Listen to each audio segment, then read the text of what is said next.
नमस्कार दोस्तों, स्वागत है आप सभी का आपके अपने यूट्यूब चैनल ऑब्जेक्टिव सेंटर पर। दोस्तों, जो भी स्टूडेंट ऐसे हैं जो कि इलेक्ट्रीशियन सेकेंड ईयर का दोस्तों इस पर आईटीआई सीबीटी का एग्ज़ाम देने जा रहे हैं, तो उनके लिए दोस्तों ये वीडियो काफ़ी हेल्पफुल होने वाला है, क्योंकि दोस्तों ये पिछले साल का ऑफिशियल क्वेश्चन पेपर है जो कि 22 अगस्त 2024 को दोस्तों ये पेपर हुआ था। तो जो भी छात्र इलेक्ट्रीशियन सेकेंड ईयर में हैं उनके लिए दोस्तों ये वीडियो काफ़ी हेल्पफुल होने वाला है, क्योंकि पिछले साल से काफ़ी ज़्यादा क्वेश्चन रिपीटेड होते हैं। ठीक है, और निम्मी का क्वेश्चन से काफ़ी ज़्यादा क्वेश्चन पूछे जाते हैं, और जो क्वेश्चन आपको निम्मी में नहीं मिल पाते हैं और कुछ क्वेश्चन नए रहते हैं, तो वो नए क्वेश्चन आपको दोस्तों प्रीवियस ईयर के क्वेश्चन से ही आपको कवर करना होगा। ठीक है, इसलिए आप लोग प्रीवियस ईयर के क्वेश्चन पेपर देखिए। मैंने बहुत सारे प्रीवियस ईयर के क्वेश्चन सेट यहाँ पर डाल रखे हैं, आप लोग प्लेलिस्ट में जाके चेक कर लीजिएगा। ठीक, पहला क्वेश्चन यहाँ पर देखिए, कहा गया कि वाइंडिंग प्रक्रिया में वेजेज के रूप में किस सामग्री का उपयोग किया जाता है। देखिए, वाइंडिंग प्रक्रिया में वेजेज के रूप में जो हम लोग सामग्री यूज करते हैं वह बम्बो यानी कि बांस होता है। दूसरा क्वेश्चन यहाँ पर कहा गया है कि जो डीसी मोटर की गति के व्युत्क्रमानुपाती होता है वह क्या होता है। तो देखिए, जो डीसी मोटर की गति के व्युत्क्रमानुपाती होता है वह फील्ड फ्लक्स रहता है। तो यहाँ पर आपका field flux option number 1 correct answer हो जाएगा। अब देखिए यहाँ पर अगला क्वेश्चन क्या कह रहा है। अगला क्वेश्चन है तीसरे नंबर का कि अल्टरनेटर में प्रेरित ईएमएफ की दिशा खोजने के लिए किस नियम का उपयोग किया जाता है। तो अल्टरनेटर में प्रेरित ईएमएफ की दिशा खोजने के लिए हम लोग फ्लेमिंग के दाएं हाथ के नियम का उपयोग करते हैं। ठीक, तो अल्टरनेटर में प्रेरित ईएमएफ की दिशा फ्लेमिंग के दाएं हाथ के नियम से हम लोग निर्धारित करते हैं। चौथा क्वेश्चन यहाँ पर कहा गया है कि एसी और डीसी मोटर में गति नियंत्रण के लिए कौन सी नियंत्रण प्रणाली बहुत कम बिजली की खपत करती है। तो एसी और डीसी मोटर में गति नियंत्रण के लिए जो नियंत्रण प्रणाली बहुत कम बिजली की खपत करती है और रहता है आपका ड्राइव कंट्रोल। तो ड्राइव कंट्रोल ऑप्शन नंबर यहाँ पर बी करेक्ट आंसर हो जाएगा। दोस्तों, आईटीआई के जो भी छात्र हैं, आप लोगों को दोस्तों यहाँ पर एक वेबसाइट है जो कि आईटीआई सरकारी रिजल्ट नाम से ये वेबसाइट है। आप लोगों को दोस्तों इसी नाम से आपको सर्च करना है, आईटीआई सरकारी रिजल्ट। इस नाम से जैसे ही वेबसाइट आप लोग सर्च करेंगे, आपके सामने दोस्तों ये आईटीआई सरकारी रिजल्ट का ऑफिशियल वेबसाइट आ जाएगा। यहाँ पर आईटीआई से संबंधित जितने भी दोस्तों लेटेस्ट जॉब होते हैं, एडमिट कार्ड होते हैं, रिजल्ट होते हैं, आंसर की होते हैं, न्यूज होते हैं, तो ये सब अपडेट यहाँ पर आपको मिल जाएगा। बाकी आईटीआई का जो निम्मी का क्वेश्चन बैंक है उसको डाउनलोड करना है, तो आपको दोस्तों इस 3 लाइन पर आपको क्लिक करना है और आईटीआई एग्जाम वाले सेक्शन पर आपको क्लिक करना है। देख सकते हैं, अब आईटीआई का जो डीजीटी के द्वारा नवीनतम सूचना दिया जाता है वो आपको दोस्तों यहाँ पर नोटिस के रूप में मिल जाएगा। बाकी दोस्तों आईटीआई का जो एडमिट कार्ड होता है, रिजल्ट, आंसर की और सर्टिफिकेट यहाँ पर डाउनलोड करने का लिंक दिया गया है। बाकी एनसीवीटी का दोस्तों जो निम्मी क्वेश्चन बैंक होता है वो आपको यहाँ पर डाउनलोड करने का बटन दिया गया है। तो देखिए, यहाँ पर टेलीग्राम भी आप लोग आईटीआई का स्पेशल बनाया गया है, आप लोग यहाँ से टेलीग्राम ग्रुप को भी ज्वाइन कर सकते हैं। आईटीआई का निम्मी का क्वेश्चन बैंक डाउनलोड कर सकते हैं दोस्तों, इस पर क्लिक करके फर्स्ट ईयर और सेकंड ईयर दोनों के छात्र। यहाँ से आप अपना व्हाट्सएप और टेलीग्राम जरूर ज्वाइन कर लीजिएगा, आईटीआई के जितने भी छात्र हैं। देखिए, यहाँ पर व्हाट्सएप कैलकुलेशन एंड साइंस का फर्स्ट ईयर का दोस्तों यहाँ पर देखेंगे, यहाँ पर चैप्टर का पूरा नाम दिया गया है, उसका एमसीक्यू दिया गया है और उसका वीडियो सोल्यूशन भी दिया गया है, और इसका जो पीडीएफ है वो यहाँ पर डाला गया है। यहाँ से आप अपना पीडीएफ फाइल भी डाउनलोड कर सकते हैं। इसी तरह से ये फर्स्ट ईयर का हो गया। वर्कशॉप कैलकुलेशन एंड साइंस का दोस्तों इसी तरह से सेकेंड ईयर का हो गया। देख सकते हैं यहाँ पर पीडीएफ फाइल अपलोड है। इसी तरीके से दोस्तों आप लोग देखेंगे तो और भी देखिए, एम्प्लॉयबिलिटी स्किल का फर्स्ट ईयर और सेकेंड ईयर का पीडीएफ अपलोड है, और इलेक्ट्रीशियन का यहाँ पर देखिए जो फर्स्ट ईयर और सेकेंड ईयर के यहाँ पर भी पीडीएफ डाल दिया गया है। आप लोग यहाँ से जाके चैप्टर का नाम भी दिया गया है, यहाँ से आप अपना पीडीएफ डाउनलोड कर सकते हैं। देख सकते हैं, यहाँ से पीडीएफ डाउनलोड कर लीजिएगा। ठीक, अब देखिए यहाँ पर 5वें नंबर का क्वेश्चन कहा गया है कि डीसी ड्रम में बीओपी का फुल फॉर्म क्या होता है। तो डीसी ड्रम में बीओपी का फुल फॉर्म होता है बेसिक ऑपरेशनल पैनल। तो बेसिक ऑपरेशनल पैनल आपका करेक्ट आंसर हो जाएगा। अब देखिए अगला नंबर का क्वेश्चन यहाँ पर 6ठे नंबर का है कि डीसी जनरेटर को केवल एक ही दिशा में क्यों चलाना चाहिए। तो डीसी जनरेटर को केवल एक ही दिशा में चलाना चाहिए क्योंकि अपशिष्ट चुंबकत्व की रक्षा के लिए। ठीक, तो यहाँ पर ऑप्शन नंबर ए आपका करेक्ट आंसर हो जाएगा, अपशिष्ट चुंबकत्व की रक्षा के लिए। 7वां क्वेश्चन है, जैसा कि चित्र में दिखाया गया है, एक्स के रूप में चिन्हित भाग में कौन सा वोल्टेज ड्रॉप दर्शाया गया है। तो एक्स पार्ट में दोस्तों ये जो आपको वोल्टेज ड्रॉप दर्शाया गया है, यह वोल्टेज ड्रॉप दोस्तों आपका कहलाता है आर्मेचर रिएक्शन ड्रॉप। तो ऑप्शन नंबर सी करेक्ट हो जाएगा, आर्मेचर रिएक्शन ड्रॉप। 8वां क्वेश्चन है कि भारी भार के अचानक भारित करने के लिए किस प्रकार के डीसी मोटर का उपयोग किया जाता है। तो भारी भार के अचानक भारित करने के लिए हम लोग जो डीसी मोटर यूज करते हैं वह कम्युलेटिव कंपाउंड मोटर होता है। ऑप्शन नंबर यहाँ पर भी करेक्ट हो जाएगा, कम्युलेटिव कंपाउंड मोटर यानी कि संचयी यौगिक मोटर। 9वां क्वेश्चन यहाँ पर देखिए क्या कहा गया है यहाँ पर कि भूमिगत केबल की तुलना में ओवरहेड लाइनों का क्या फ़ायदा है। तो भूमिगत केबल की तुलना में ओवरहेड लाइनों का फ़ायदा होता है कि दोष आसानी से पता लगाया जा सकता है। ठीक, तो दोष आसानी से पता लगाया जा सकता है भूमिगत केबलों की तुलना में ओवरहेड लाइनों में। ठीक है, ये दोस्तों जो आपको सिंगल फेज मोटर दिखाया गया है इसका नाम आपको बताना है। तो ये परमानेंट कैपेसिटर मोटर है, तो अस्थायी संधारित्र मोटर आपका करेक्ट आंसर हो जाएगा। 11 नंबर क्वेश्चन है अल्टरनेटर को कैसे रेटेड किया जाता है। देखिए अल्टरनेटर को जो रेटेड किया जाता है वह केवीए में रेटेड किया जाता है, किलो वोल्ट एम्पियर यहाँ पर हो जाएगा। अब देखिए यहाँ पर कहा गया है दर्शाई गई गति नियंत्रण विधि का नाम बताना है। तो ये जो आपको दोस्तों गति नियंत्रण विधि है यह दोस्तों आपका कैस्केड ऑपरेशन का है, तो cascade operation option number B correct answer हो जाएगा। 13 नंबर क्वेश्चन है यहाँ पर कि फुल वेव रेक्टिफायर का इनपुट रिपल फ्रीक्वेंसी क्या है। देखिए फुल वेव रेक्टिफायर का इनपुट रिपल जो फ्रीक्वेंसी होता है वह होता है F in equal to 2 F in. ठीक,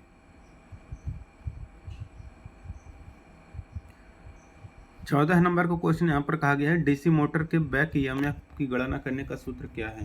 तो डीसी मोटर के बैक ईएमएफ गणना करने का सूत्र EB equal to V minus I A into R A होता है। ऑप्शन नंबर यहाँ पर भी करेक्ट आंसर हो जाएगा। 15 नंबर का क्वेश्चन यहाँ पर चित्र में दिखाया गया अनुसार नियंत्रण सर्किट का नाम क्या है। तो देखिए जो नियंत्रण सर्किट ये आपको चित्र में दिखाया गया है यह नियंत्रण सर्किट आपका है दोस्तों jogging control circuit with selector switch, चयनकर्ता स्विच के साथ jogging control circuit. Option number B correct हो जाएगा यहाँ पर।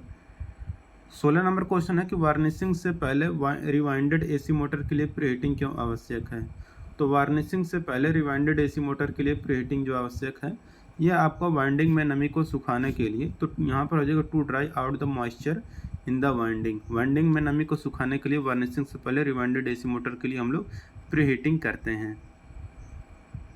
17 नंबर क्वेश्चन है कौन सा फिल्टर सर्किट रेक्टिफायर सर्किट में वोल्टेज स्पाइक्स को हटाने में सक्षम है। तो जो फिल्टर सर्किट रेक्टिफायर सर्किट में वोल्टेज स्पाइक्स को हटाने में सक्षम है वह आपका एलसी फिल्टर है। ऑप्शन नंबर यहाँ पर डी करेक्ट आंसर हो जाएगा एलसी फिल्टर। 18 नंबर क्वेश्चन है वोल्टेज और एम्पलीफायर प्रति घंटा की गणना करें यदि समांतर में जुड़े 4 सेल 1.5 वोल्ट और 8 एम्पियर आवर के रूप में रेट की गई है। तो ये होगा आपका दोस्तों 1.5 वोल्ट तथा 32 ampere hour. Option number C यहाँ पर करेक्ट आंसर हो जाएगा। 19 नंबर क्वेश्चन जैसा कि चित्र में दिखाया गया है फील्ड के अनुसार डीसी जनरेटर का नाम क्या है। तो दोस्तों यहाँ पर जो आपको डीसी जनरेटर यहाँ पर दिखाया गया है ये दोस्तों आपको डीसी जनरेटर है कम्युलेटिव कंपाउंड जनरेटर का। ऑप्शन नंबर यहाँ पर सी करेक्ट आंसर हो जाएगा। 20 नंबर क्वेश्चन यहाँ पर कहा गया है कौन सा रिले बिजली कट जाने के बाद भी अपने संपर्कों को उसी स्थिति में रखता है। तो जो रिले बिजली कट जाने के बाद भी अपने संपर्कों को उसी स्थिति में रखता है वह आपका लैचिंग रिले होता है। ऑप्शन नंबर ए यहाँ पर करेक्ट हो जाएगा।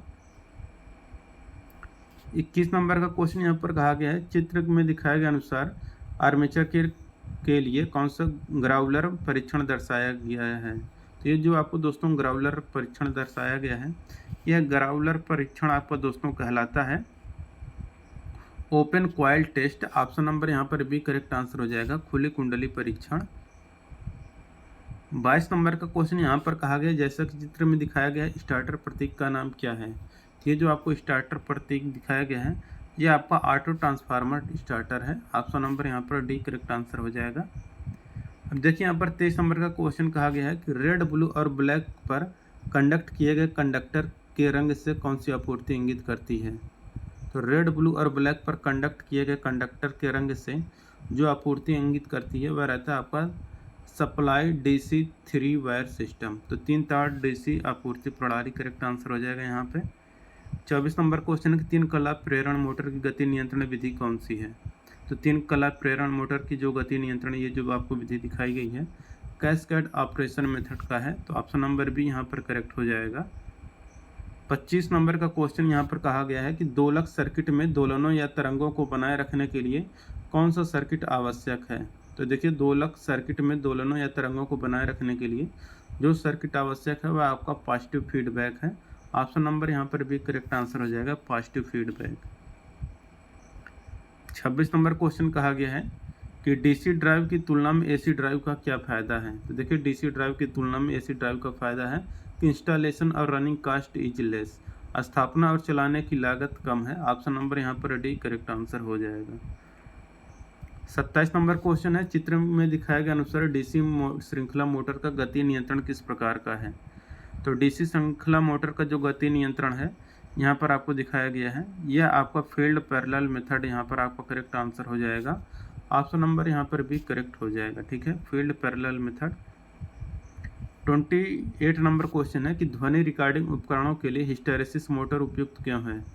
तो ध्वनि रिकॉर्डिंग उपकरणों के लिए हिस्टैरिसीस मोटर जो उपयुक्त होता है यह नॉइजलेस ऑपरेशन, शांत प्रचालन के लिए होता है।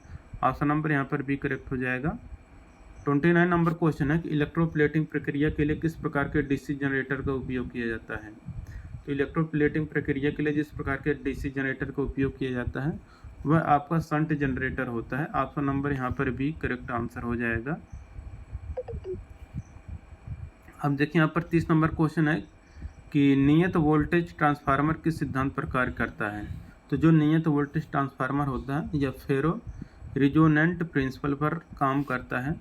तो फेरो रिजोनेंट प्रिंसिपल आपका करेक्ट आंसर हो जाएगा यहाँ पे। 31 नंबर क्वेश्चन है, यक्स के रूप में चिन्हित डिवाइस का नाम क्या है? ये जो यक्स पार्ट दोस्तों आपको दिखाया गया है यह एक्स पार्ट आपको कहलाता है एक्सिलरी कॉन्टैक्ट, सहायक संपर्क। अब 32 नंबर क्वेश्चन है यहाँ पर, आदर्श अल्टरनेटर में ईएमएफ प्रति फेज की गणना करने का सूत्र क्या है? तो अल्टरनेटर में ईएमएफ प्रति फेज गणना करने का जो सूत्र होता है वह होता है आपका = 4.445 FT।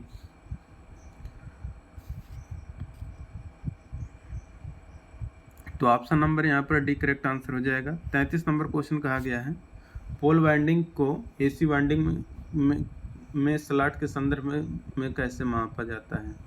पोल वाइंडिंग को एसी वाइंडिंग में स्लॉट के संदर्भ में जो मापते हैं वह number of slot in the stator बटे नंबर ऑफ पोल से मापते हैं। ऑप्शन नंबर बी यहाँ पर करेक्ट हो जाएगा। 34 नंबर क्वेश्चन है, कौन सा मल्टी वाइब्रेटर एक repetitive pulse wave form output उत्पन्न करता है? तो जो मल्टी वाइब्रेटर एक repetitive pulse wave form output उत्पन्न करता है वह आपको रहता है astable multi vibrator. Option number A यहाँ पर करेक्ट हो जाएगा। 35 नंबर क्वेश्चन, ACSR का फुल फॉर्म क्या है? तो ACSR का फुल फॉर्म में होता है आपका aluminium conductor steel reinforced. 36 number question है, जैसा कि सर्किट में दिखाया गया है ऑसिलेटर में फीडबैक नेटवर्क का उपयोग क्यों किया जाता है? तो ऑसिलेटर में फीडबैक नेटवर्क का जो उपयोग किया जाता है यहाँ पर ये जो है आपको कहलाता है कि सिग्नल को 180 डिग्री से फेज शिफ्ट करने के लिए। ऑप्शन नंबर यहाँ पर सी करेक्ट हो जाएगा। 37 नंबर क्वेश्चन है यहाँ पर कि मोटर जनरेटर सेट का क्या फ़ायदा है? तो देखिए मोटर जनरेटर सेट का जो फ़ायदा है ये आपका डीसी आउटपुट वोल्टेज को आसानी से नियंत्रित किया जा सकता है। ऑप्शन नंबर बी यहाँ पर करेक्ट हो जाएगा, डीसी आउटपुट वोल्टेज को आसानी से नियंत्रित किया जा सकता है। 38 नंबर क्वेश्चन है, ऑटोमेटिक स्टार डेल्टा स्टार्टर में टाइमर का क्या कार्य है? तो ऑटोमेटिक स्टार डेल्टा स्टार्टर में टाइमर का जो कार्य होता है ये रहता है स्टार से डेल्टा में बदलना, ठीक है। अब देखिए दोस्तों यहाँ पर वर्कशॉप कैलकुलेशन एंड साइंस का दोस्तों 6 क्वेश्चन आपको देखने को मिलेगा। यहाँ पर पहला क्वेश्चन कहा गया है, किसी विशिष्ट कार्य या प्रक्रिया में विभिन्न मात्राओं और वेग की गणना करने की विधि के लिए प्रयोग ली जाने वाली शब्दावली कौन सी है? तो यह आपका एस्टिमेशन यानी कि आकलन होता है। ऑप्शन नंबर ए करेक्ट हो जाएगा। दूसरा क्वेश्चन है, कौन सा फार्मूला सही है? तो a का पावर m बटे a का पावर n ये होता है a का पावर m-n। ऑप्शन नंबर यहाँ पर सी करेक्ट आंसर हो जाएगा। अब देखिए यहाँ पर तीसरा क्वेश्चन है कि एसपी का विस्तृत रूप क्या है? तो देखिए एसपी का फुल फॉर्म होता है selling price. Option number B correct answer हो जाएगा यहाँ पर सेलिंग प्राइस। अब a प्लस बी का होल स्क्वायर बराबर होता है a² + 2ab + b²। पांचवा क्वेश्चन है, मशीनी भागों में घर्षण को कम करने के लिए किसका उपयोग करते हैं? तो इसके लिए हम लोग कूलेंट या लुब्रिकेशन का प्रयोग करते हैं। मशीनी भागों में घर्षण को कम करने के लिए स्नेहक यानी कि लुब्रिकेशन का प्रयोग करते हैं।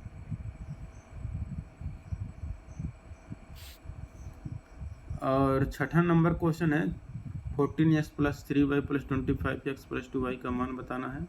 तो यहाँ पर x 14 और 25x जुड़ेगा तो 39x हो जाएगा, और 2y और 3y जुड़ेंगे तो 5y हो जाएंगे। ठीक, इंजीनियरिंग ड्राइंग का क्वेश्चन आ गया। 6 क्वेश्चन आपको देखने को मिलेगा। फोटो डायोड का फिगर दोस्तों यहाँ पर दिखाया गया है ऑप्शन नंबर बी में। अगला क्वेश्चन यहाँ पर है दूसरे नंबर का, 225 वोल्ट से कम वोल्टता क्या कहलाती है। तो 250 वोल्ट से जो कम वोल्टता होती है वह आपका लो टेंशन कहलाता है। एसी एमीटर है, एसी एमीटर की बात किया है। तो यहाँ पर एसी का जो देखिए यहाँ पर एसी, ए फॉर एमीटर, ठीक है। तो ये सिंबल ए एसी का है और ए वाला जो एमीटर का है। बॉल पिन हैमर, तो ये तो दोस्तों आपका मैलेट है लकड़ी का बना हुआ। तो ये आपका है क्रॉस पिन हैमर, ये है आपका बॉल पिन हैमर, और ये वाला जो है डी वाला आपका है जम्बूर हैमर या क्लय हैमर। पांचवा क्वेश्चन है यहाँ पर कौन सा डीसी मोटर का प्रतीक है।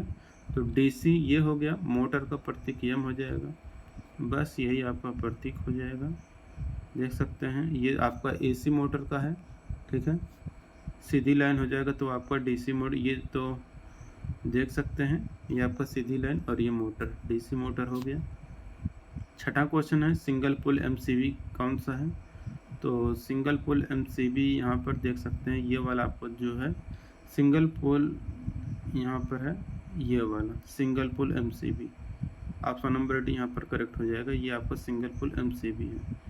अब एम्प्लॉयबिलिटी स्किल का दोस्तों यहाँ पर 25 क्वेश्चन आपको देखने को मिलने वाला है।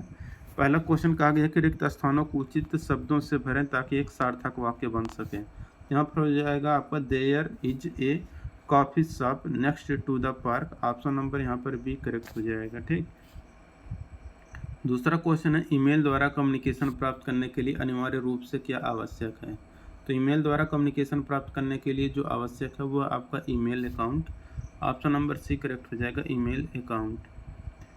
तीसरा क्वेश्चन यहाँ पर कहा गया कि जैव कचरे को फेंकने से पहले कागज और प्लास्टिक को अलग करना क्या है।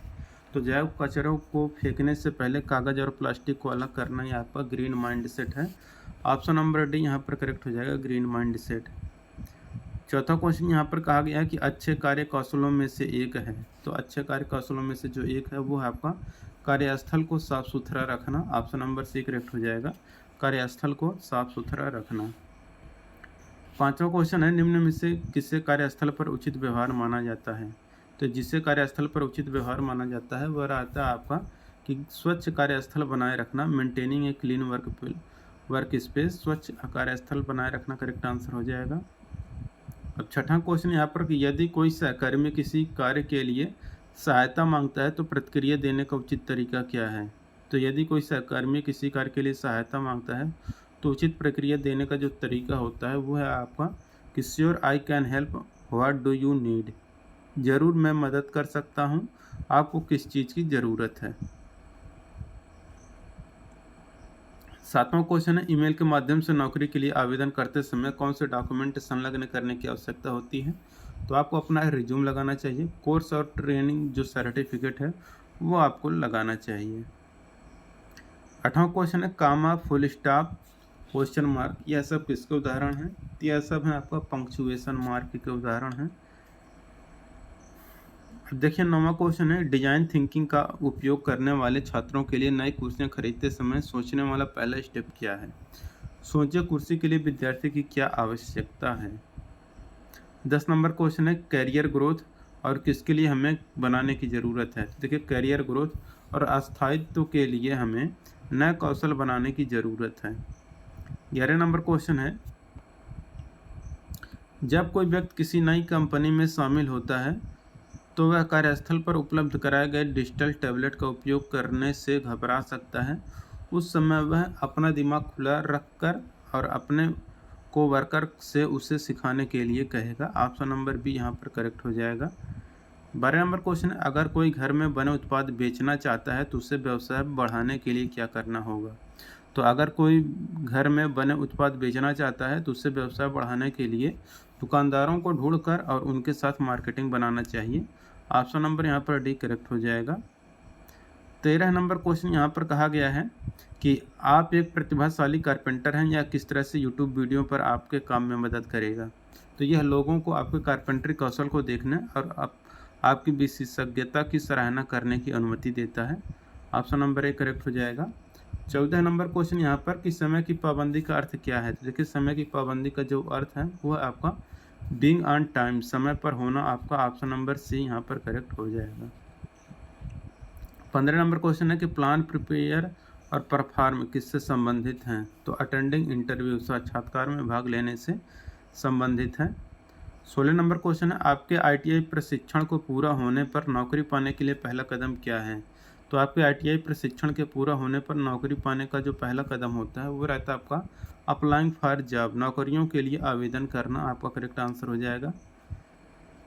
17 नंबर क्वेश्चन है, यदि डिजाइन थिंकिंग का आपका पहला डिजाइन काम नहीं करता है तो आपको क्या करना चाहिए। तो यदि डिजाइन थिंकिंग का आपका पहला डिजाइन काम नहीं करता है तो आपको दोस्तों फीडबैक मांगना चाहिए और सुधार करने का प्रयास करना चाहिए। 18 नंबर क्वेश्चन यहाँ पर कहा गया, कार्यस्थल के लिए भविष्य के लिए कौशल किसका महत्व कम है। कार्यस्थल के लिए भविष्य के कौशल जिसका महत्व कम है वो है आपका कार्य समय केवल सुबह 9 से 5 बजे के बीच होना। 19 नंबर क्वेश्चन है, क्या चीज़ बड़े पैमाने पर उद्यमिता को प्रोत्साहित करती है। तो ये रहता है आपका न्यू बिजनेस अपॉर्चुनिटी। 20 नंबर का क्वेश्चन यहाँ पर कहा गया है कि दोस्तों के साथ पिकनिक पर जाते समय डिस्पोजल प्लेट और कप लाने को कहा गया है। ग्रीन माइंडसेट के साथ आपका कार्य क्या होगा। तो यह है दोस्तों आप लोगों का कि रीयूजेबल प्लेट और कप लाना। 21 नंबर क्वेश्चन यहाँ पर कहा गया है कि डिजाइन थिंकिंग के विभिन्न स्टेप क्या हैं। तो देखिए, डिजाइन थिंकिंग के जो विभिन्न स्टेप हैं वो आपका है सुनना, चुनना, योजना बनाना, प्रयास करना और पूछना। ऑप्शन नंबर ए यहाँ पर करेक्ट हो जाएगा। 22 नंबर क्वेश्चन यहाँ पर कहा गया है, निम्न में से कौन सा गिग इकोनॉमी का सबसे अच्छा वर्णन करता है। तो देखिए, जो गिग इकोनॉमी का सबसे अच्छा वर्णन करता है वह एक ऐसा सिस्टम जहाँ कर्मचारी पार्ट टाइम या टेम्परेरी नौकरियाँ लेते हैं। ऑप्शन नंबर यहाँ पर भी करेक्ट हो जाएगा। अब देखिए, यहाँ पर 23 नंबर क्वेश्चन है, किसी प्रोजेक्ट कार्य के लिए अपने इंटरनेट से कुछ इन्फॉर्मेशन कलेक्ट की है और उसे क्रमबद्ध किया है, इसे अपनी टीम के साथ शेयर करने का सबसे अच्छा तरीका क्या है।